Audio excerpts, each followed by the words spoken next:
오늘은 영원히 해체되지 않는 팬덤 그리스도라는 제목으로 함께 말씀을 나누고자 합니다. 어제 대한민국은 역사적인 밤을 보냈죠. 아마 뉴스나 인터넷을 보셔서 잘 아실 겁니다.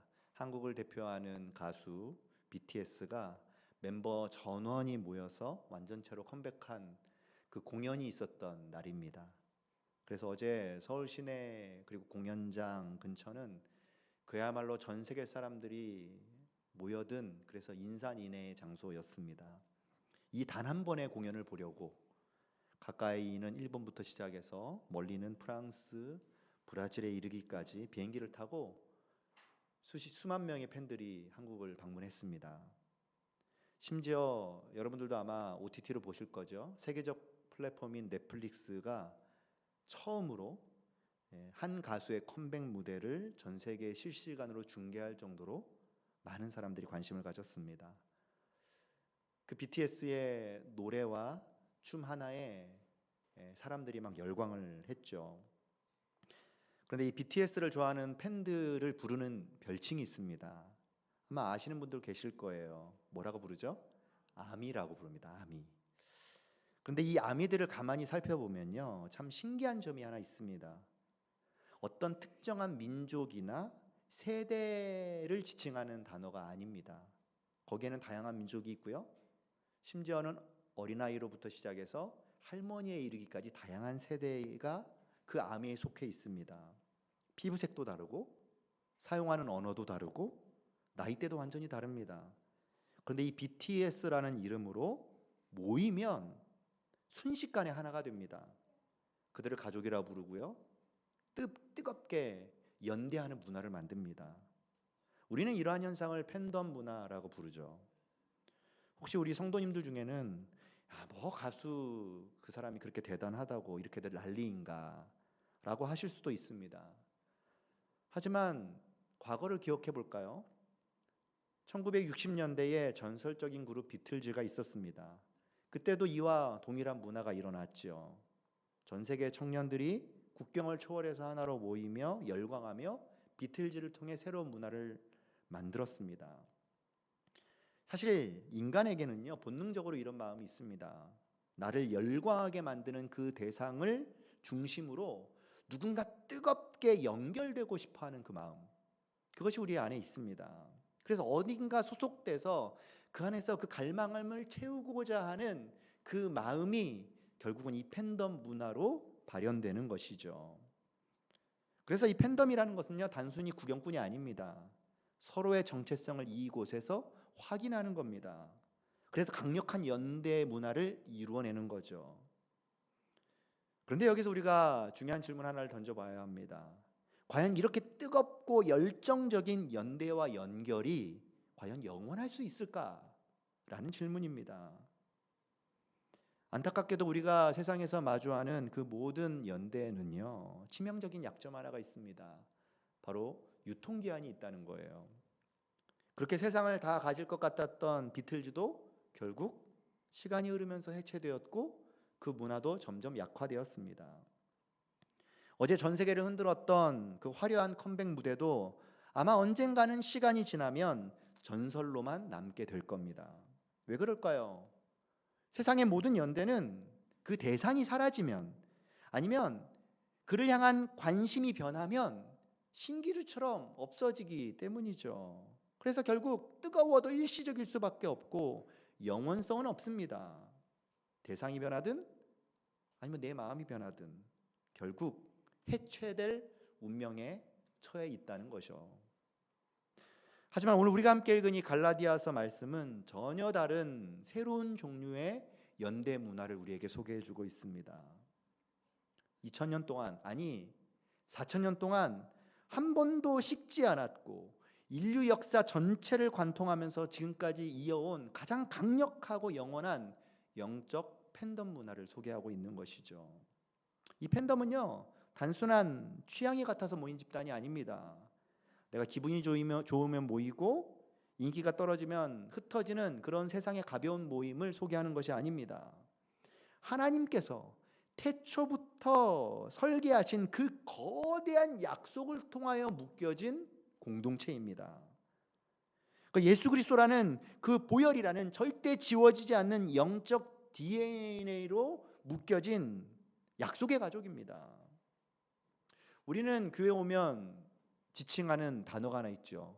바로 성도님이라는 단어입니다. 사실 이 단어는요, 세상이 말하는 그 어떤 팬덤보다도 가장 강력한 단어입니다.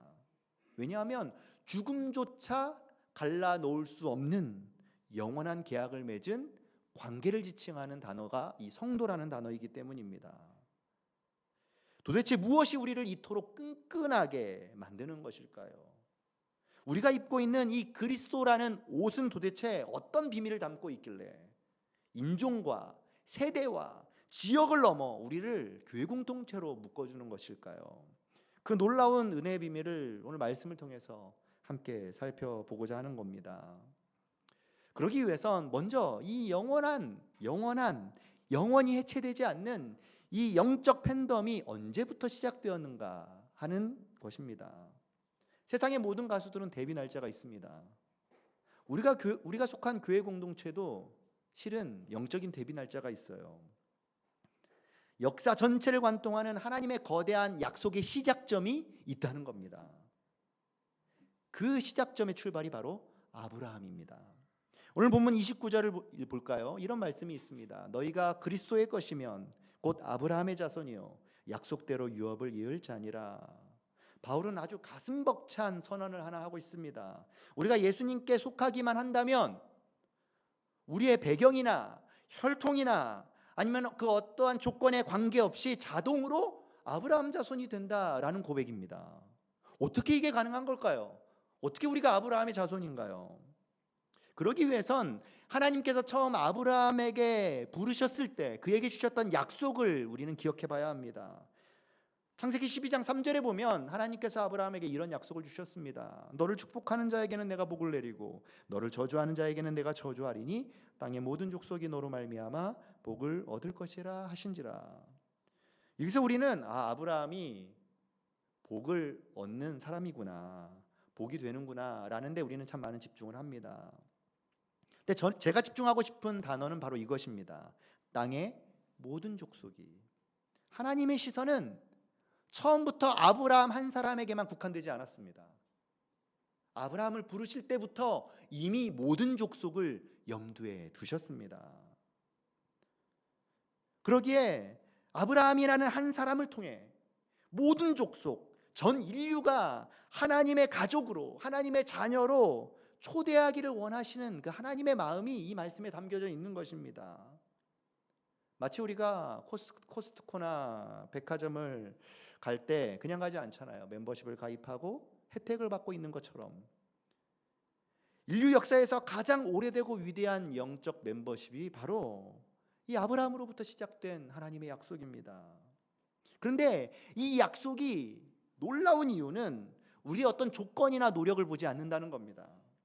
하나님의 신실한 약속의 근거에서 하나님이 그 약속을 이루어 가신다는 겁니다. 하나님은 우리의 마음이 계절처럼 쉽게 변한다는 것을 알고 계셨어요. 그래서 사람의 상태, 사람의 그 모습, 그 조건으로 약속하지 않으셨습니다. 오히려 하나님이 말씀하신 그 영원히 변하지 않는 그 말씀으로 약속해 주셨습니다. 그래서 우리가 할 일은 우리의 조건을 보는 것이 아니라 영원히 변하지 않는 하나님의 말씀을 바라보는 겁니다. 그 약속의 말씀 안에 머물러 있을 때 우리의 연합은 결코 흔들리지 않는 거죠. 영원한 생명력을 갖게 되는 겁니다. 그렇다면 아브라함에게 주어졌던 이 오래된 복의 약속이 왜 오늘 우리에게까지 실제가 될 수 있을까요? 그것이 왜 우리와 관련이 있을까요? 그 결정적 고리가 바로 예수 그리스도입니다. 오늘 본문 27절 말씀을 보면 이렇게 고백을 하죠. 누구든지 그리스도와 합하기 위하여 세례를 받은 자는 그리스도로 옷 입었느니라. 우리가 아브라함의 자손이 되기 위해서는 그리스도와 합하여 세례를 받아야 한다. 그리고 그리스도로 옷 입어야 한다라고 소개합니다. 여기서 그리스도로 옷 입는다. 이것은 단순히 겉모양이 변화되는 게 아닙니다. 여기에는 아주 깊고 풍성한 의미가 담겨져 있어요. 그리스도로 옷 입었다는 것은 우리에게 하나님의 의로움이 전가되었다라는 뜻입니다. 전가가 무엇인가요? 옮겨졌다는 겁니다. 원래 우리는 연약하고 부족한 존재입니다. 우리가 예수 그리스도를 믿는 순간 하나님은 자기의 아들이신 그 예수님이 가지신 그 완벽한 의로움을 우리에게 입혀주셨다는 겁니다. 그래서 우리의 연약함을, 우리의 부족함을, 우리의 죄됨을 가리워 주셨다는 겁니다.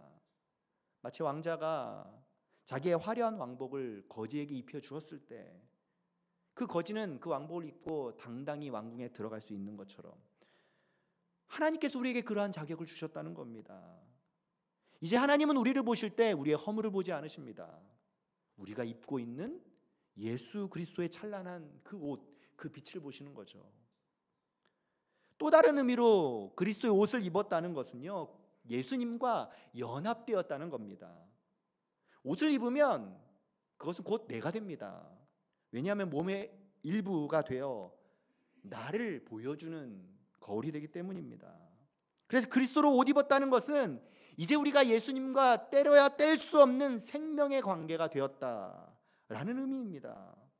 그래서 예수님의 승리가 나의 승리가 되는 거고 예수님의 생명이 나의 생명이 되는 그 신비로운 하나됨을 경험하게 되는 거죠. 이것이 바로 아브라함과 우리를 연결하는 그리스도의 비밀입니다. 그래서 바울도 갈라디아서 3장 16절에서 다음과 같이 고백하죠. 이 약속들은 아브라함과 그 자손에게 말씀하신 것인데 여럿을 가리켜 그 자손들이라 하지 아니하시고 오직 한 사람을 가리켜 내 자손이라 하셨으니 곧 그리스도라. 아브라함의 자손, 하나님께서 아브라함에게 약속하셨던 그 약속의 말씀을 단 한 명 예수 그리스도를 통해서 이루신다라는 겁니다. 우리가 그리스도로 옷 입어 그분과 하나 되었기 때문에 이제 우리에게는 자연스럽게 아브라함이 받은 그 복을 이어받는 상속자가 되었다라는 거죠. 그래서 우리가 입고 있는 이 그리스도의 옷은요, 그 어떤 명품보다 고귀합니다. 그리고 그 어떤 유니폼보다 영광스럽습니다. 우리가 서로를 바라볼 때 우리는 바로 그 예수 그리스도의 옷을 바라봐야 합니다. 그러면 서로를 향해 존중할 수 있고 사랑으로 고백할 수 있습니다. 왜냐하면 우리는 함께 그리스도의 옷을 입은 연대하는 영적 팬덤이기 때문입니다. 이 영광스러운 옷을 함께 입은 우리에게 어떤 삶의 모습들이 나타날까요? 바울은 28절 말씀을 통해서 명명백백하게 우리가 살아내게 되는 삶의 모습을 이렇게 소개하고 있습니다. 너희는 유대인이나 헬라인이나 종이나 자유인이나 남자나 여자나 다 그리스도 예수 안에서 하나이니라. 바울은 당시에 로마 사회가 도저히 넘을 수 없을 것 같았던 이 거대한 장벽 세 가지를 언급하고 있습니다. 유대인과 헬라인은 원수였습니다. 종과 자유인은 계급적으로 결코 섞일 수 없는 존재였습니다. 남자와 여자는 구조적으로 차별받는 시대였습니다.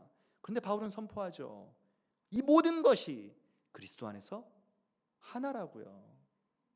그러니까 예수라는 거대한 용광로 안으로 들어가면 인종의 벽도, 계급의 벽도, 성별의 장벽도 다 녹아져 버리는 거죠. 사랑하는 성도 여러분, 오늘 이 시대를 살아가는 우리에게 어떤 장벽이 있으십니까? 세대별로 MZ니 꼰대니 하면서 서로 막 편을 가릅니다. 정치를 가지고 좌우 서로 나누어 증오합니다. 돈이 있는 사람, 또 돈이 없는 사람, 그것들을 끊임없이 분류하면서 어느 지역에 사냐, 어떤 차를 타냐라고 하며 급을 나눕니다. 세상은 끊임없이 우리를 가르고 차별하고 끼리끼리 모이게 만들어 놓습니다. 하지만 우리가 진짜 그리스도의 팬덤이라면, 우리가 진짜 예수의 옷을 입고 있다면 우리는 그 장벽을 넘어서야 합니다. 왜냐하면 우리의 연대는 나의 취향이나 나의 조건에 근거한 것이 아니라 변하지 않는 하나님의 약속의 말씀에 근거하기 때문이죠. 우리 사랑하는 성도 여러분, 옆에 계신 우리 성도님을 한번 바라보십시오. 아마 처음 본 분도 계실 겁니다. 옆집 사람, 아는 이웃이 아닙니다. 우리는요, 아브라함의 그 유업을 이어받은 영적 멤버입니다. 하나님 나라의 그 어마어마한 자산을 함께 상속받은 영적 공동 상속자입니다.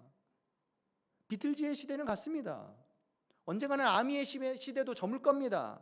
하지만 하나님이 아브라함에게 약속하시고 예수 그리스도가 완성하신 그 영원한 팬덤은 결코 해체되지 않을 겁니다.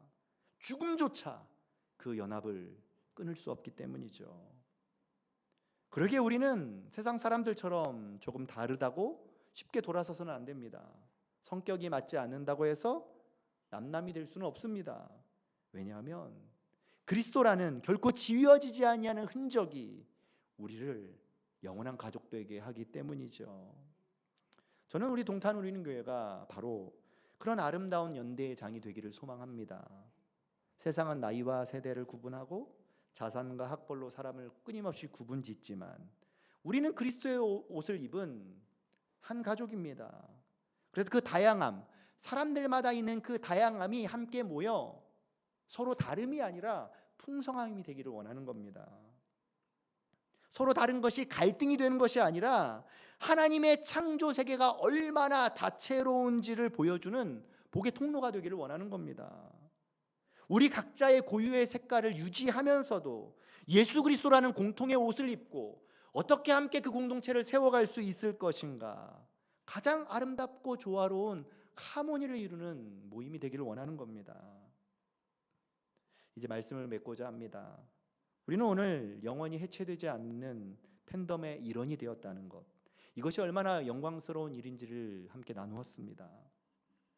그런데 이 놀라운 진리가 저는 우리 예배로 함께 모이는 이 시간에만 머무르지 않기를 원합니다. 이것이 저는 실제 삶으로 이어졌으면 좋겠어요. 그래서 구체적인 두 가지 권면을 드리고 싶습니다. 첫 번째는요, 우리가 사람을 바라볼 때, 또 우리 주변에 있는 성도님들을 바라볼 때 그리스도로 옷 입었다는 그 그리스도의 옷을 여러분들이 바라보셨으면 좋겠어요.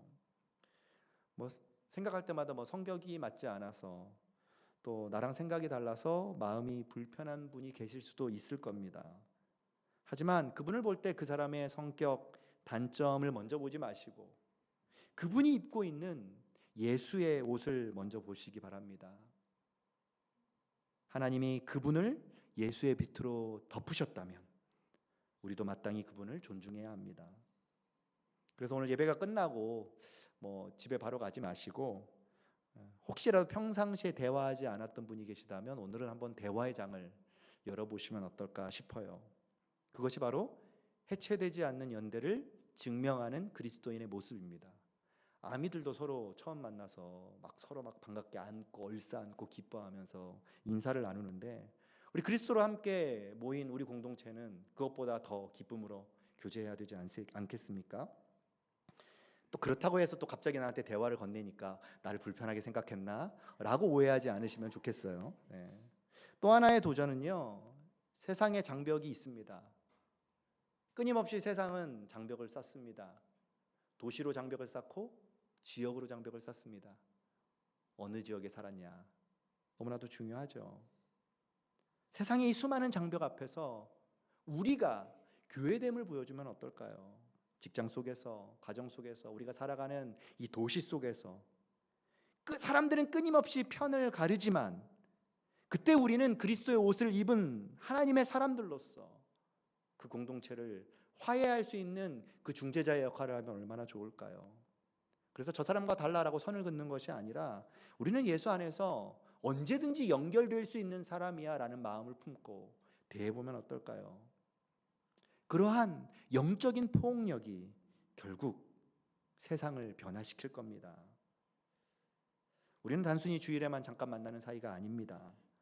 아브라함으로부터 시작되어 예수 그리스도를 통해 완성된 영원한 유산을 함께 상속받은 하늘 가족입니다. 이번 한 주 세상의 헛된 유행이나 아니면 일시적인 연대에 우리의 마음을 빼앗기지 마시고 이미 내 안에 흐르는 예수의 생명, 나를 묶어준 그 영원한 약속의 말씀의 끈을 붙잡고 담대히 세상 가운데 살아가는 저와 여러분들 되시기를 소망합니다.